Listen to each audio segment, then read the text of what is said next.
하나님이 너를 엄청 사랑하신대. 하나님이 너를 엄청 사랑하신대.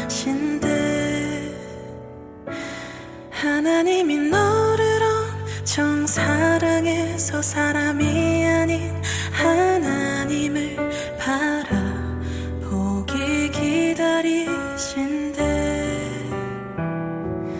하나님이 너를 엄청 사랑하신대. 하나님이 너를 엄청 사랑하신대. 하나님이 너를 엄청 사랑해서 지금 눈앞에 어둠 속에 그저 두지 않으실 거래.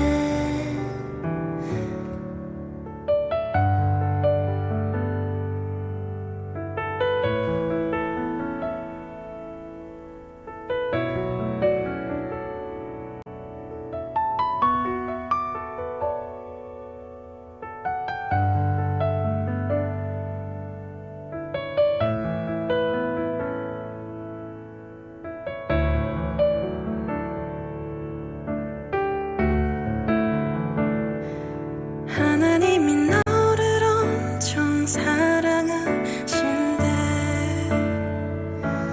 하나님이 너를 엄청 사랑하신대.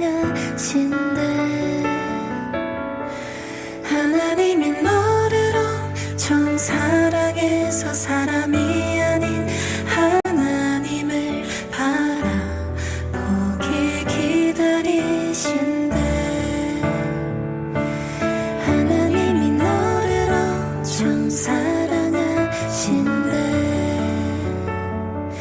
하나님이 너를 엄청 사랑하신대. 하나님이 너를 엄청 사랑해서 지금 눈앞에 어둠 속에 그저 두지 않으실 거래. 하나님이 너를 엄청 사랑하신대. 하나님이 너를 엄청 사랑하신대. 하나님이 너를 엄청 사랑해서 너의 삶을 허락하시고 이 땅에 태어나게 하셨대. 하나님이 너를 엄청 사랑하신대. 하나님이 항상 너를 사랑할 거래.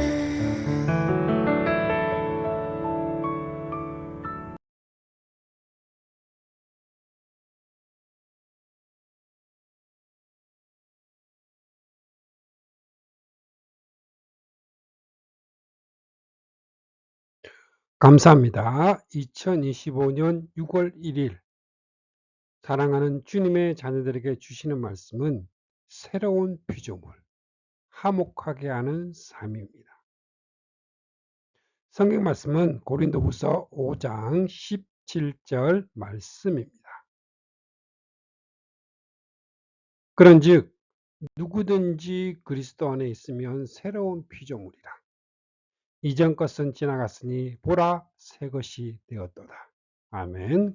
고린도후서 5장 17절 말씀입니다. 사랑하는 성도 여러분, 사람들은 누구나 자신이 살 집을 꿈꾸며 살아갑니다.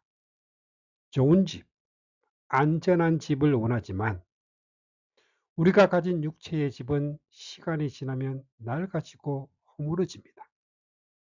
바울은 오늘의 말씀에서 이 육체의 삶을 땅에 있는 장막집이라 표현을 합니다.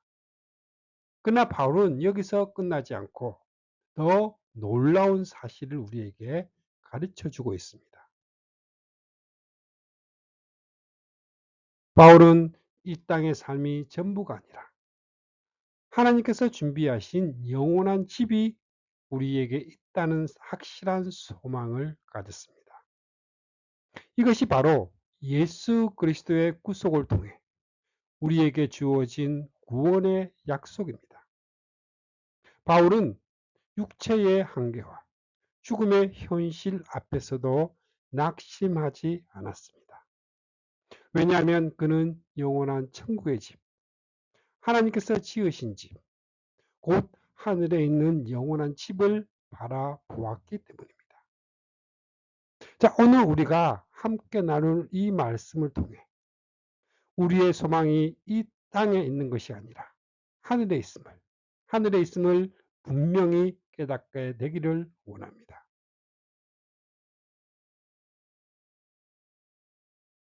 첫 번째로 믿음으로 걷는 삶입니다.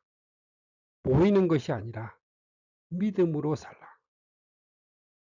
사랑하는 성도 여러분, 우리는 매일 눈으로 보는 현실 속에서 살아갑니다. 세상은 눈에 보이는 것을 믿고 그것을 따라 살아가도록 우리를 끊임없이 유혹합니다. 눈앞에 펼쳐진 현실, 우리의 직장, 경제적 문제, 관계의 어려움, 건강의 위기 같은 것들이 우리의 삶의 모든 것을 결정하는 것처럼 느껴집니다. 하지만 하나님께서는 우리의 삶이 단지 눈에 보이는 현실에만 갇혀 있어서는 안 된다고 분명히 말씀하십니다. 그리스도인은 눈에 보이는 것으로 사는 것이 아니라 믿음으로, 믿음으로 살아야 한다고 가르치십니다. 자, 오늘의 말씀, 고린도후서 5장 6절부터 7절까지의 말씀 함께 읽어보겠습니다. 그러므로 우리가 항상 담대하여 몸으로 있을 때에는 주와 따로 있는 줄을 아노니 이는 우리가 믿음으로 행하고 보는 것으로 행하지 아니함이로라. 자, 이 말씀에서 사도 바울은 우리가 이 땅에 육체를 입고 살아가는 동안에는 주님과 떨어져 있는 것 같지만 그럴지라도 낙심하거나 두려워하지 않고 오직 오직 믿음으로 행해야 한다고 강조합니다. 그리스도인은 눈에 보이는 현실의 상황과 그 조건에 따라 좌우되지 않고 보이지 않지만 분명히 살아계시며 역사하시는 하나님을 믿고 의지하고 살아야 합니다.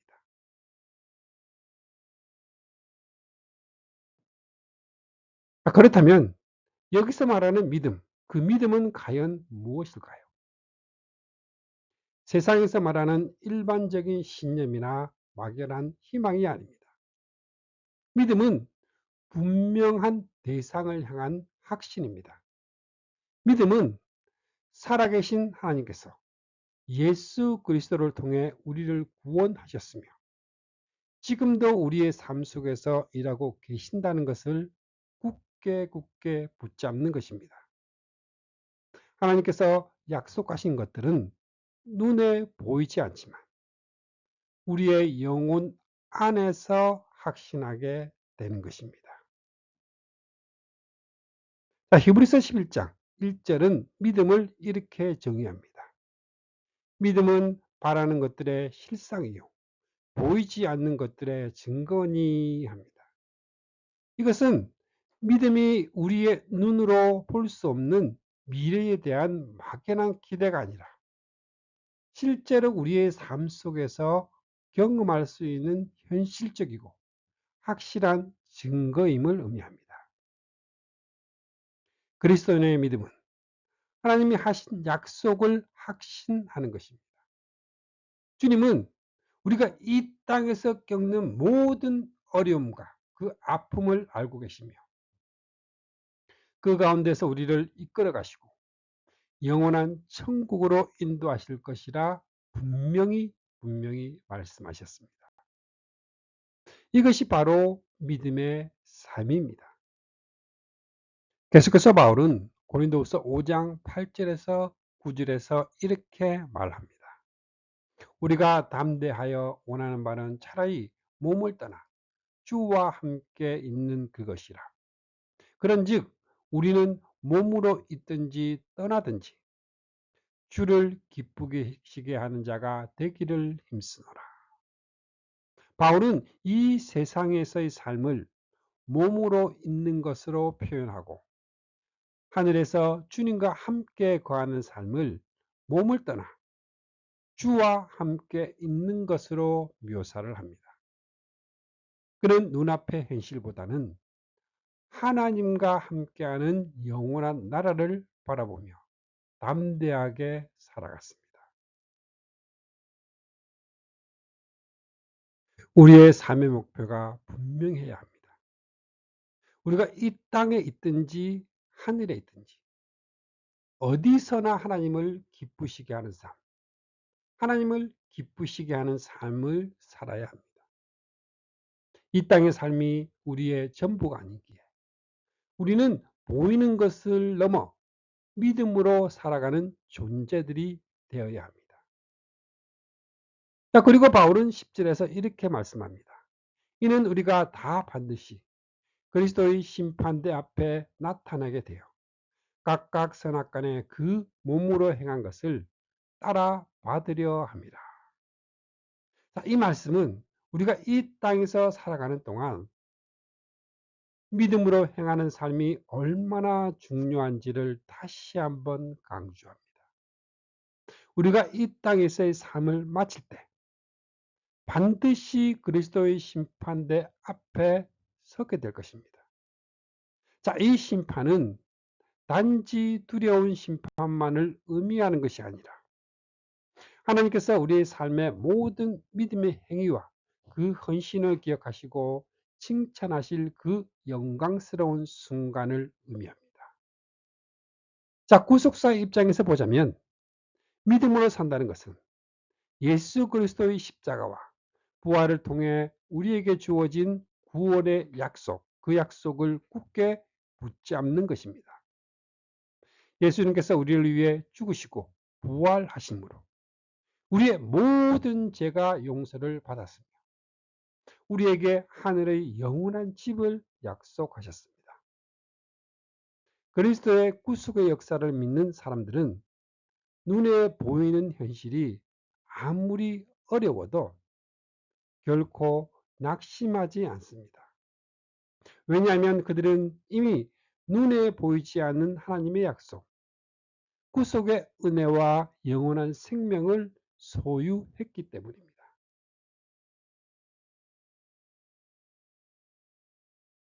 사랑하는 성도 여러분, 우리가 살아가는 세상은 여전히 우리를 향해 믿음이 아니라 눈에 보이는 현실에 따라 살라고 외칩니다. 그러나 우리는 바울이 권면한 것처럼 믿음으로 행해야 합니다. 우리의 삶을 결정짓는 것은 눈에 보이는 환경과 상황이 아니라 보이지는 않지만 분명히 살아계신 하나님의 약속과 그분의 신실하심입니다. 오늘 우리가 다시 한번 결단하기를 원합니다. 지금 내 삶의 기준은 무엇입니까? 내가 믿음으로 살고 있습니까? 아니면 눈에 보이는 현실의 문제와 그 어려움 앞에 흔들리고 있습니까? 우리에게 믿음으로 살아가는 것이 중요합니다. 자, 보이지는 않지만 살아계신 하나님을 신뢰하며 영원한 천국의 소망을 가지고 담대하게 살아가는 삶을 선택해야 합니다. 성경은 분명히 약속합니다. 우리가 믿음으로 살아갈 때 하나님께서는 우리의 모든 삶을 책임지시고 인도하실 것입니다. 그 믿음으로 걸어가는 삶이 결국 하나님을 기쁘시게 하는 삶이며 우리가 그리스도의 심판대 앞에 서는 그날 주님께서 우리에게 착하고 충성된 종아 잘하였도다 칭찬하실 삶입니다. 두 번째로 그리스도의 사랑이 우리를 강건하시는 삶입니다. 사랑하는 성도 여러분, 우리의 인생에서 가장 강력한 동기가 되는 것이 무엇입니까? 무엇이 우리를 움직이고 우리가 살아가는 이유가 되고 있습니까? 자, 오늘의 말씀에서 사도 바울은 아주 분명한 답을 제시합니다. 그것은 바로 그리스도의 사랑, 그리스도의 사랑입니다. 자, 바울은 고린도후서 5장 14절 말씀에서 이렇게 고백을 합니다. 그리스도의 사랑이 우리를 강건하시는도다.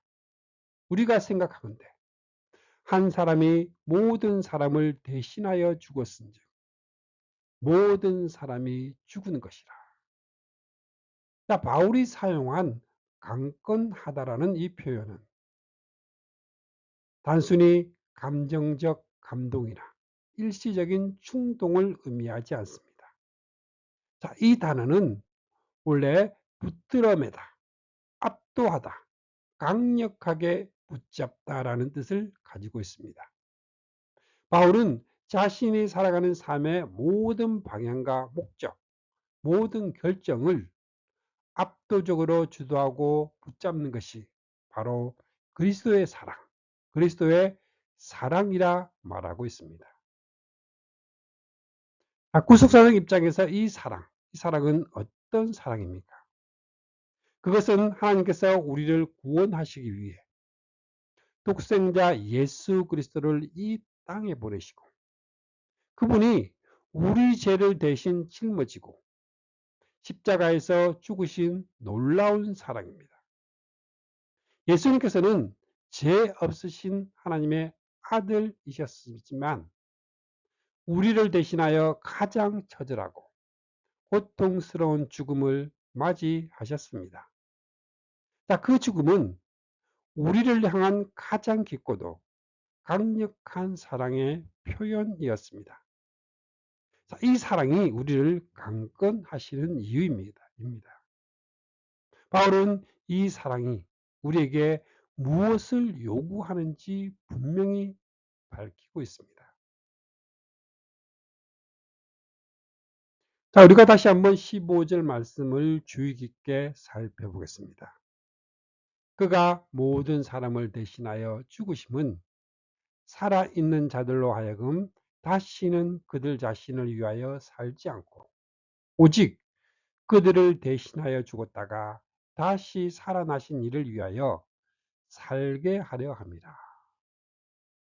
자, 바울은 예수님의 죽음이 단지 우리의 죄를 용서하시고 천국으로 가게 하기 위한 것만은 아니라고 분명히 말합니다.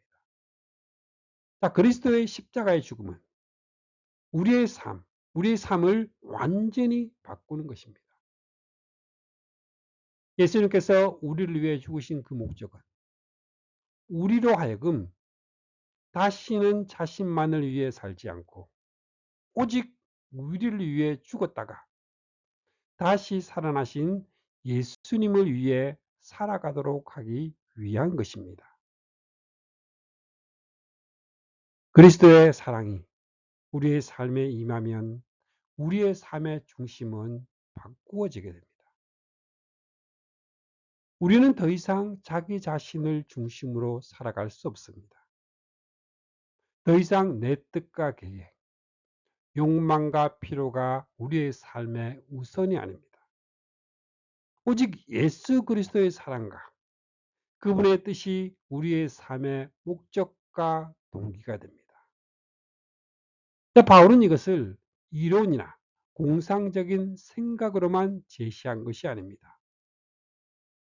그는 우리 자신의 삶에서 이 진리를 실제로 살아냈습니다. 그는 복음을 위해서라면 어떤 고난과 박해도 기꺼이 감수했습니다. 바울은 복음을 전하며 겪는 수많은 고난과 위험 앞에서도 결코 물러서지 않았습니다. 왜냐하면 바울은 바로 이 그리스도의 사랑이 자신을 압도적으로 붙잡고 있음을 깨달았기 때문입니다. 그리스도의 사랑이 우리를 강권할 때, 자, 우리는 더 이상 두려워하거나 망설이지 않습니다.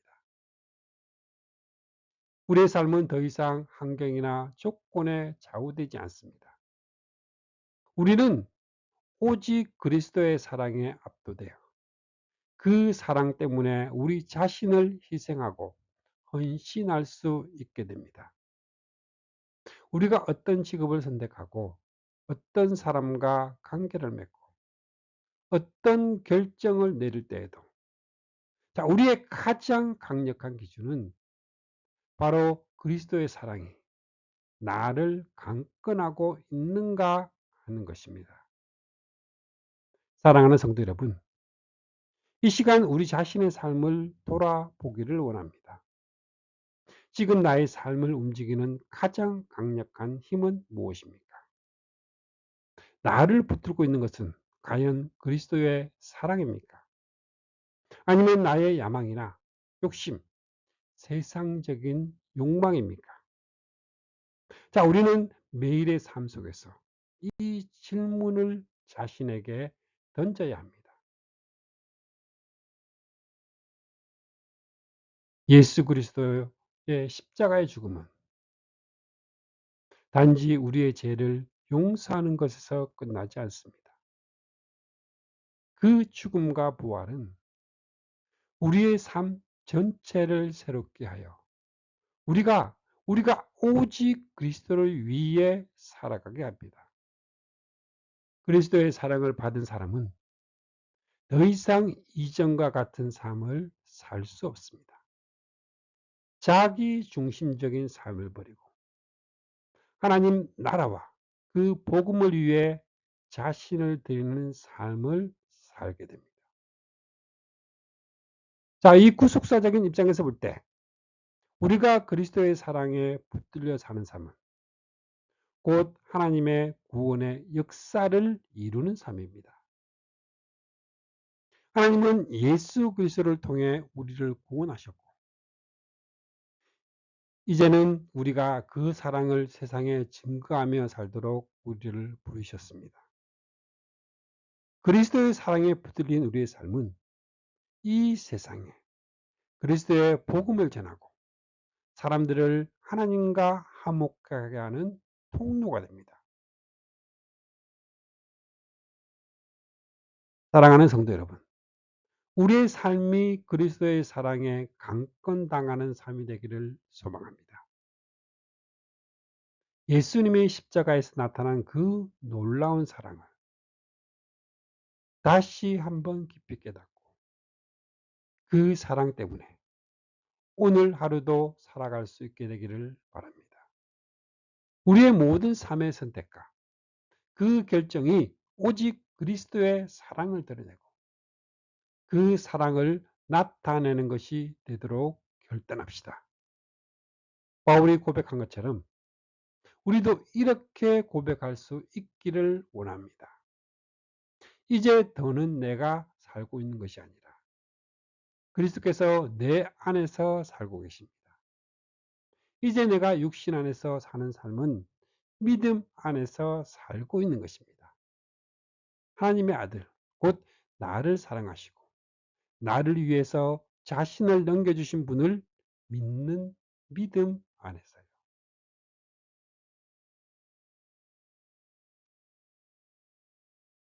세 번째로 하목의 직분을 받은 새로운 피조물의 삶입니다. 사랑하는 성도 여러분, 하나님께서 우리를 부르시고 구원하신 목적은 우리를 새로운 존재로 변화시키고 우리에게 특별한 사명을 주시기 위함입니다.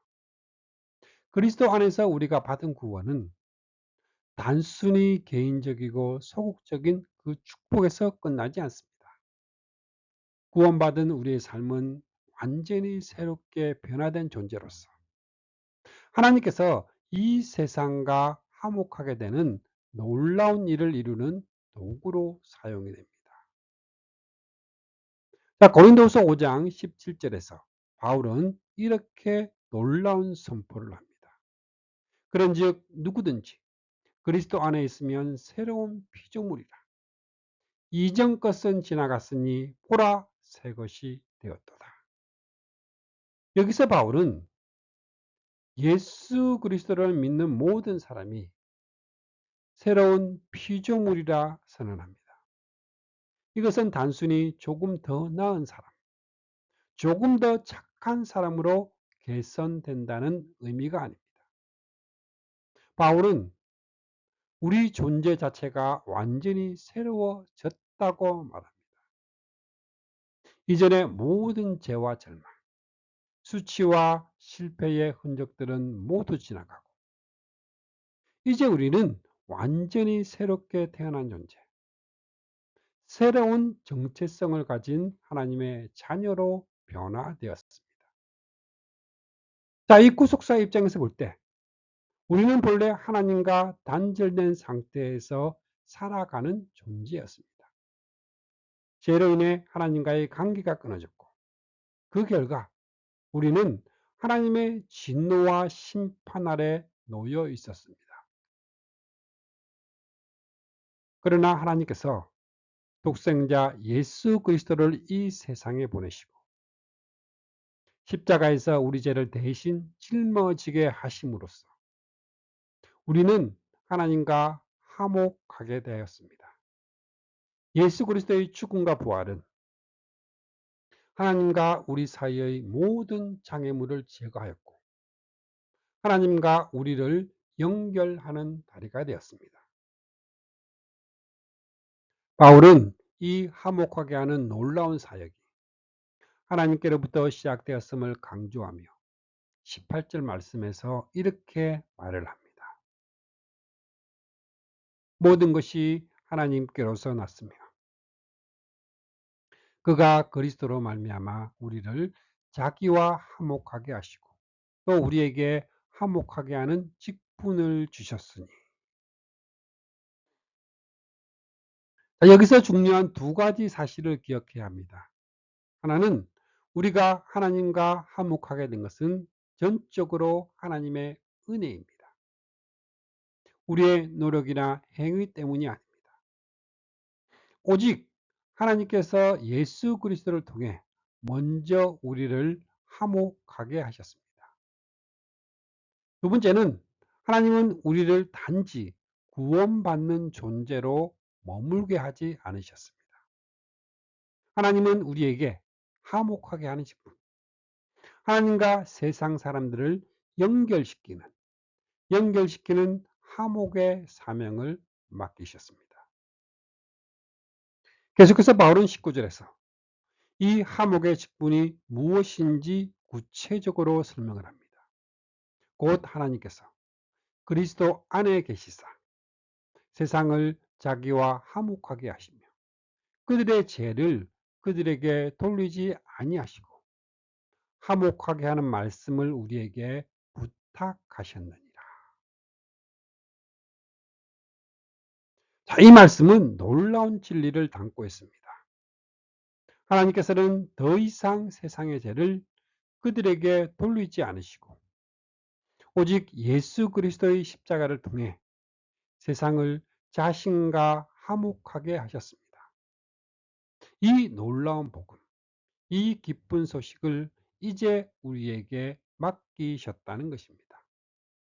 하나님은 우리를 화목의 말씀을 맡은 자로 삼으셨고 우리를 통해 세상에 이 화목의 소식을 전하고자 하십니다. 그래서 바울은 우리를 그리스도를 대신하여 사신 대사로 표현합니다. 20절 말씀입니다. 그러므로 우리가 그리스도를 대신하여 사신이 되어 하나님이 우리를 통하여 너희를 권면하시는 것 같이 그리스도를 대신하여 간청하노니 너희는 하나님과 화목하라.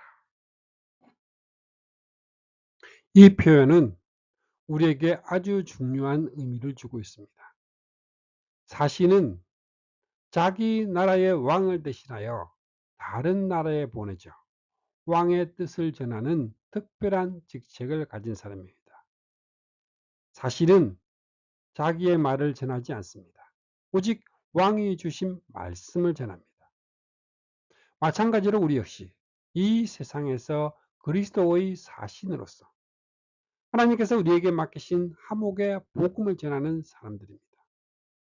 우리의 삶은 하나님 나라의 대사로서 하나님의 뜻과 사랑을 이 세상에 선포하는 삶이 되어야 합니다. 마지막으로 바울은 21절에서 구속사의 핵심 진리를 다시 한번 분명히 선포합니다. 하나님이 죄를 알지도 못하신 이를 우리를 대신하여 죄로 삼으신 것은 우리로 하여금 그 안에서 하나님의 의가 되게 하려 하십니다. 자, 이 말씀은 구속사의 핵심이자 복음의 정수를 담고 있습니다. 예수님은 죄가 없으신 분이셨지만 우리의 죄를 대신 짊어지고 십자가에서 죄인으로 죽으셨습니다. 그 결과 우리는 그리스도 안에서 하나님의 의가 되었습니다. 우리의 죄가 용서받고 하나님의 완전한 의로움과 거룩함을 잊게 된 것입니다. 사랑하는 성도 여러분, 우리는 그리스도 안에서 이 놀라운 복음을 통해 완전히 새로운 존재가 되었습니다. 우리의 과거는 더 이상 우리를 지배하지 못합니다. 우리는 하나님과 화목하게 되었고 이제 하나님은 우리를 통해 세상과도 화목하게 되기를 원하십니다. 이제 우리의 삶이 그리스도의 사신으로서 화목하게 하는 삶이 되어야 합니다. 우리가 가는 곳마다 우리가 만나는 모든 사람에게 하나님과 화목하게 되는 복음의 소식을 전해야 합니다. 우리의 말과 행동이 하나님과 사람들을 화목하게 하는 도구가 되어야 합니다. 자, 우리는 더 이상 자기 중심적으로 살지 않고 오직 하나님께서 맡기신 화목의 직분을 신실하게 감당하며 살아가야 합니다. 구속사 입장에서 볼 때 하나님께서는 이 화목하게 하는 사역을 예수 그리스도를 통해 시작하셨고 이제는 우리를 통해 계속해서 이루어 가고 계십니다. 우리 모두가 이 놀라운 사역에 기쁨으로 동참하기를 원하십니다. 찬양 화목 들으시겠습니다. 우리를 부르신 아버지의 영광의 날 주님을 마주할 그날 꿈꾸며 십자가로 세워진 거듭난 백성 복음 들고 그 사랑 들고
아버지의 영광의 날 주님을 마주할 그날 꿈꾸며 십자가로 세워진 거듭난 백성 복음 들고 그 사랑 들고 온 세상을 주 하나님과 화목해 하라.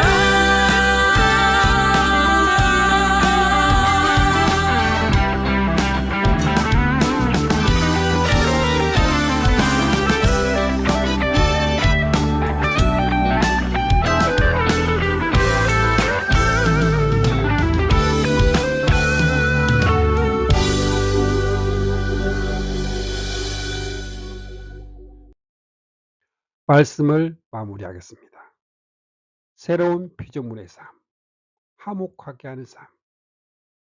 사랑하는 성도 여러분, 우리는 이제 옛 삶을 벗어 던지고 그리스도 안에서 새롭게 창조된 존재입니다. 우리가 바라볼 영원한 집은 하늘에 있으며 우리는 이 땅을 믿음으로 걸어가야 합니다.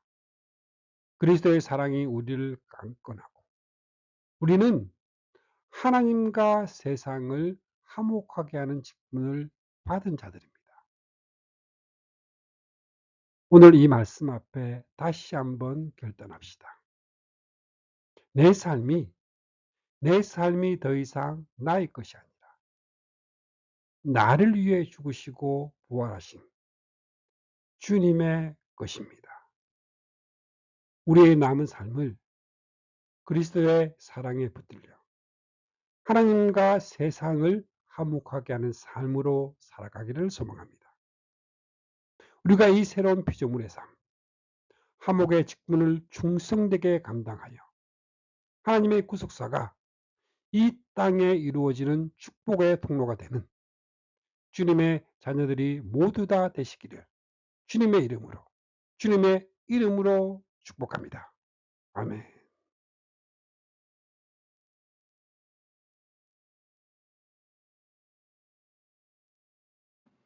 축복합니다. 지금은 우리를 구원해 주신 주 예수 그리스도의 은혜와 하나님 아버지의 거룩하신 사랑과 날마다 우리를 승리하게 하시는 성령님의 역사가 오늘 함께한 주님의 백성들에게 영원토록 함께 있기를 주님의 이름으로 축복합니다. 아멘.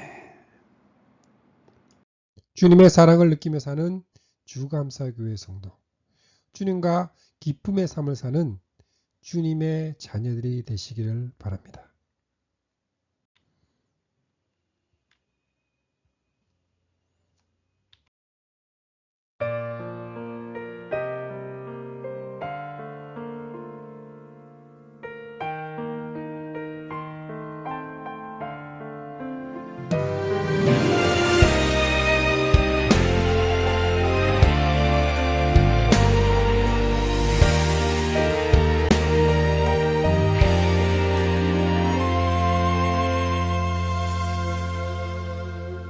난 언제나 주님을 간절히 원하네. 기쁠 때나 내가 슬플 때도 나와 동행하시는 주님. 어둠과 외로워 지쳐 쓰러질 때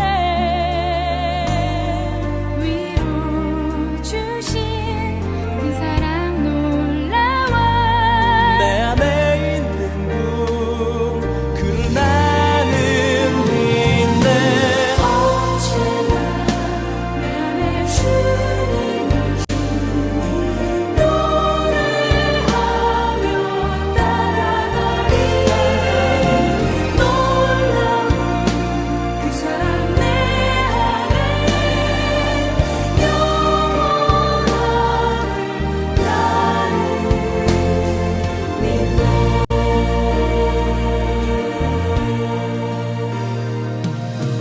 난 언제나 주님을 간절히 힘